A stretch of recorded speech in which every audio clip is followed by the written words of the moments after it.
Sabe, em 1986, um artigo científico bem ousado apareceu e propôs uma ideia que podia, sim, virar de cabeça para baixo o que a gente sabe sobre os objetos mais densos do universo.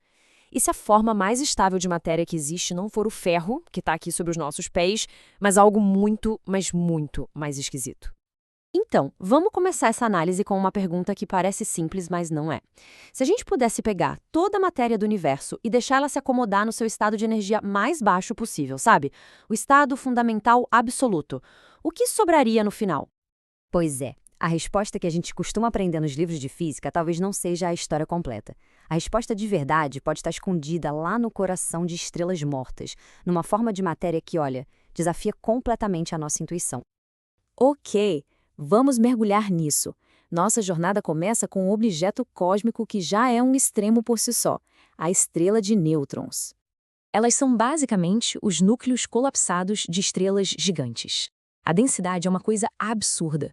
Uma colher de chá do material de uma estrela de nêutrons pesaria bilhões de toneladas. Por muito tempo, a gente pensou que era isso, o ponto final da densidade, a matéria esmagada até o seu limite máximo. Mas e se a matéria de nêutrons não for o fim da linha? Existe uma teoria bem radical que sugere que, sob pressões extremas, a própria matéria de nêutrons se torna instável. E aí ela abre caminho para um estado ainda mais fundamental e bem mais estranho. E essa é a ideia central proposta originalmente por Edward Witten. Pensa assim, a matéria normal é feita de quarks up e down. A hipótese da matéria estranha diz que uma sopa com 3 tipos de quarks, up, down e o estranho, é, na verdade, o estado de menor energia de tudo que existe. Tá, mas por que isso seria mais estável? Imagina uma bola rolando por uma colina. A matéria normal com 2 quarks está num vale de baixa energia. Ok. Mas quando a gente adiciona um terceiro tipo, o quark estranho, é como se surgisse um vale ainda mais fundo logo ao lado. E a natureza sempre busca o estado de menor energia possível. A matéria estranha oferece exatamente isso. E é aqui que a gente conecta tudo com a astrofísica. Se a matéria estranha é mais estável, então uma estrela de nêutrons inteirinha poderia, se as condições forem certas, se converter uma bola gigante de matéria estranha, ou seja, numa estrela estranha. Então a questão é, como a gente conseguiria diferenciar as duas? Porque as diferenças, olha, são surpreendentes e vão totalmente contra o que a gente imagina. Uma das pistas mais importantes está no jeito que o tamanho da estrela muda conforme a massa dela aumenta. Para objetos normais e até para estrelas de nêutrons, a intuição nos diz uma coisa, mas com as estrelas estranhas, essa intuição vai por água abaixo. Isso aqui mostra a diferença mais chocante. Estrelas de nêutrons, conforme ficam mais massivas, elas encolhem. Já as estrelas estranhas fazem o oposto, elas ficam maiores. E mais, como elas não têm massa mínima, em teoria poderia existir um asteroide de matéria estranha por aí, flutuando no espaço. E a coisa fica ainda mais bizarra. Como a matéria estranha é estável por si só, ela não precisa de uma crosta para segurar tudo no lugar. A estrela poderia ser só uma esfera perfeita de matéria de quarks, com a superfície dela exposta direto para o vácuo do espaço. Essa superfície de quarks teria um campo elétrico com uma força que é inimaginável. Mais de 1 quatrilhão de volts por centímetro. É isso que manteria uma camada fininha de elétrons presa ali. A força que une essa superfície nem é a gravidade, é a força nuclear forte. Tá? Uma superfície de quarks nus exposta para o espaço. Qual seria a aparência disso? A resposta, de novo, não é nada do que se espera.